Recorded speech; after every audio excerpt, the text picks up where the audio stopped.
Hello, welcome to Module 6, Tables and using sorting and filtering. So the first thing that you need to do is go to D2L and open up the dataset titled Chapter 15 ETF Dataset.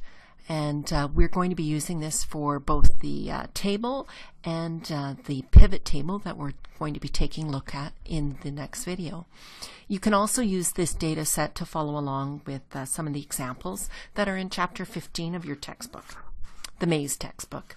So once you have the file opened up, what we want to do is just take a look at this. This is a data set that has funds and notes that are traded. So essentially we are taking a look at exchange traded shares and bonds, and they are all mixed up here, but you can see that there's a line item that says whether or not it's a note or a fund, and we also have the provider of it, the name of the fund, we have a symbol name for it, we have a category, and we have various different pieces of numerical information, including the last price that it was traded at, the market return year to date, the return for 1 year, 3 year, some standard deviations, etc. So what we're going to do is we're going to use this large data set to demonstrate how to use a table and a pivot table. Now the first thing I want to do is let's take a look at this data set, and if we want to scroll down we can see that there is no, right now there's no particular order, but what we want to do is we want to set it up so we can do some sorting and filtering. In class I may have demonstrated how you might highlight the entire first row, and then you could go to sort and filter, and it will add some of the sorting and filtering headers at the top. Another way to do it is just to select any cell that's inside the table that you're looking at and go over to insert, and instead of saying insert pivot table, just insert a regular table. Now what will happen right away is it will highlight the entire region. It'll do a good guess, and you can go down to the bottom and just take a check there to make sure that it's guessed correctly. And it's also indicated that you have some header rows or up at the top, or one header row with all the titles in it. Click OK, and you'll see automatically it'll add the sorting and filtering symbols there that you can sort and filter on, and it actually does some formatting and changes the color however you like. If you want to change it to a different table style, you can feel free to do that. There are some other aspects that we have here. Once you've set it up as a table, you can go over here and you can see that you can rename this table if you'd like, and you have the option of converting it to a pivot table, and we'll do that in the next video. And the other thing that it does is it removes duplicates. Now you could go through here and it might be difficult to see whether or not there are any duplicates in here. There's lots of power shares here, wisdom tree, but you'd have to look very carefully to determine whether or not there is a duplicate. If I take a look here at 50, we have the wisdom tree global equity income, and 55 looks like it's the same.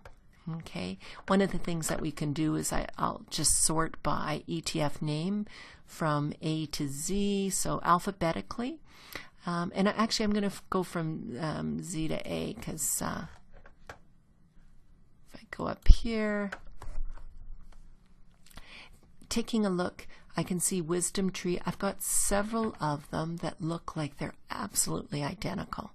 So I could go through my data set and see if I had any identical listings, and it does occur from time to time with data sets where you're going to have similar or identical entries. One of the things that this table will allow you to do is I can click anywhere on this table, I can just say remove duplicates, and now what it'll do is it'll look for duplicates that have the exact same ETF name, symbol, provider, etc. So I can say select all and click OK. Now it has gone through and it's found out that there are 10 duplicate values, and that there are 613 unique records that remain. So click OK. And I'm just going to go back here and I'm going to sort alphabetically downwards. There. So now we've got this giant data set. We know we don't have any duplicate records, and I can go through and sort and filter however I would like. So let's take a look here. We want to let's take a look at different stocks and see which stocks that we might have.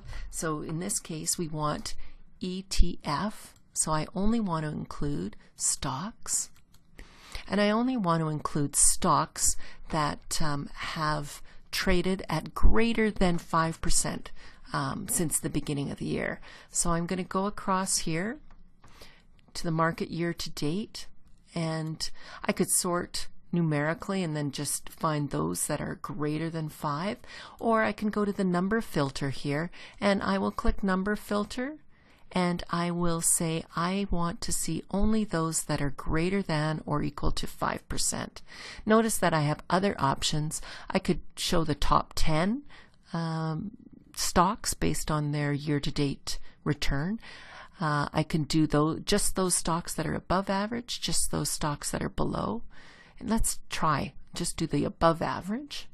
It needs to then calculate what the average is, and it will only show those that are above. Notice that when I take a look at all of these, there we go. If I go market year to date, and I want to say number filter, I want to show that those that are above the average. Let's clear it, and I'm going to now show just those that are above 5%. So I'll do number filter and greater than 5%. Okay, so now all I see here, oh, I guess I need to have it greater than, yeah, there we go, 5%. None of these are below 5. There. And then I could decide I wanted to show just those stocks from smallest to largest. And so I can see it starts at 5. And I'm going to now sort from largest to smallest. And I can see that I have shares that are have already had a year-to-date return of 31%. So that's fairly healthy. Now I want to take a look at only those shares above 5% that are traded by ProShare advisors. So I can take a look down here at ProShare advisors and find them here. I'm going to actually unselect first, then go down to ProShare advisors, click there, and now I have a list of all the shares shared by traded by ProShare advisors. And you can see all of these shares have, we've taken a look at here. Now the filter has, there it is there, the filter of 5% still applies, so it's only showing those shares above 5%. Let's say now I want to see what the average is overall. So I don't want to have that filter of just those that are over 5%. I want to see all the share prices for ProShares. Okay. Now, if I wanted to find out what is the average return for anything traded by ProShare advisors. So I'm going to, I want to enter in an average here. So here is, if I go back up here, that's column H. At the bottom of column H, I'm going to enter in a formula for the average. So normally with average we would select a range by highlighting the range and dragging it down. I'm going to open up the bracket, and instead of putting average and then highlighting the range, I'm going to start by putting in the table name. So I hadn't changed the table name, but you'll notice as soon as I start typing table, it pops up here. So I'm going to click table, and then I'm going to use a square bracket, And now it actually gives me a list of all of the different headings. So I could say I want the average of table 1 and I only want the market return year to date. Okay. And I'm going to close the bracket with the square bracket and then the round bracket. Okay. So the average that I have for the table for market return year to date, so this is for the entire table, and if I were to do a standard average calculation, I could do that with just and highlight the range like I did before without the table, close it with the round bracket. Okay, and you can see I'm going to make this a percentage and do 2. So here, right now, the table is showing for the market return year to date. And then here, this one shows just the selected cells from H6 to H549. Now, if I were to take a look here, is this including all of the filtered numbers? Okay, so if I were to take a look at just the entire, I'm going to take out all the filters. There we go. I'm going to go and I'm going to say, select a cell first, then you can go up and clear all the filters from the table. Now I'm going to go down to the bottom here and notice here I've got 4.51 and that is the entire range, okay, from H2 all the way down to H614. Now when I take a look at that column or that average that I calculated when I just highlighted it, you'll notice that it only includes where ProShare, the first row of ProShares, which was H6, and the last row of ProShares, which was 549.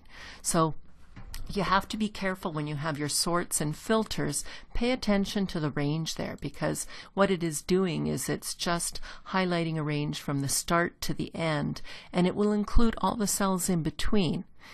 So you're not going to be getting exactly what you think you are.